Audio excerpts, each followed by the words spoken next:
Women and ecommerce trust we শুধু একটি platform নয়, 14 লক্ষ সদস্যের সুবিশাল পরিবার। একটি উন্মুক্ত ক্যানভাস যেখানে নারীরা নতুন করে নিজেদের স্বপ্ন আঁকে সামনে এগিয়ে যাওয়ার প্রত্যয় নিয়ে। 2017 সালের অক্টোবর মাসে যাত্রা শুরু করে কাজ করে যাচ্ছে দেশীয় পণ্যের নারী উদ্যোক্তাদের নিয়ে।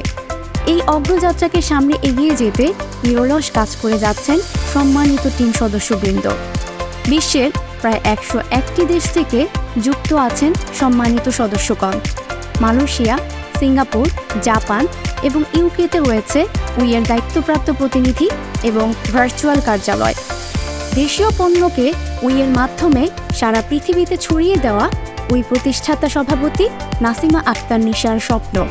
এই স্বপ্নকে ধারণ করেই উইয়ের সাথে 5.5 লক্ষ উদ্যোক্তা এগিয়ে যাচ্ছেন, যার মধ্যে 700 এর বেশি উদ্যোক্তাকে এক্সপোর্ট ইনকিউবেটরে যুক্ত করে নানা রকম প্রশিক্ষণের মাধ্যমে তাদের স্বয়ংসম্পূর্ণ রপ্তানিকারক হিসেবে তৈরি করার কাজ চলছে।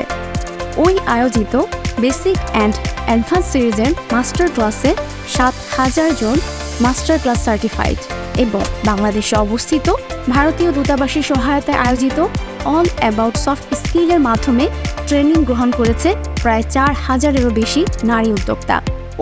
2020, 2021 এবং 2022 সালে 3টি সফল এন্টারপ্রেনিউর সামিট আয়োজন করে। বিশেষভাবে উল্লেখযোগ্য যে বর্তমানে বহুল আলোচিত স্মার্ট নারী উদ্যোক্তা অনুদান 2020 সালে প্রথম সামিটেই মাননীয় আইসিটি প্রতিমন্ত্রীকে এর তরফ থেকে উপস্থাপন করা হয়েছিল।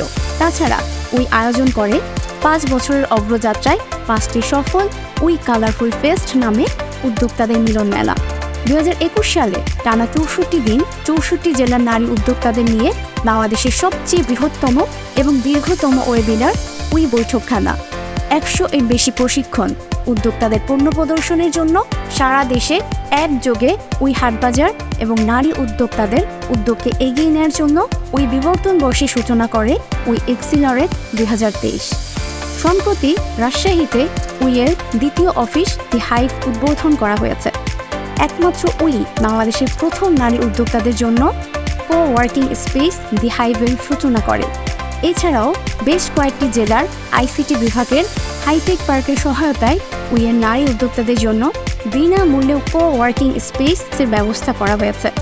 বিশ্বের বিভিন্ন দেশে যেমন ইউকে, ভারত, মালয়েশিয়া এবং সিঙ্গাপুরে প্রতিনিধি দল দেশীয় পণ্যের প্রচার ও বিপণনে কাজ করে চলেছেন।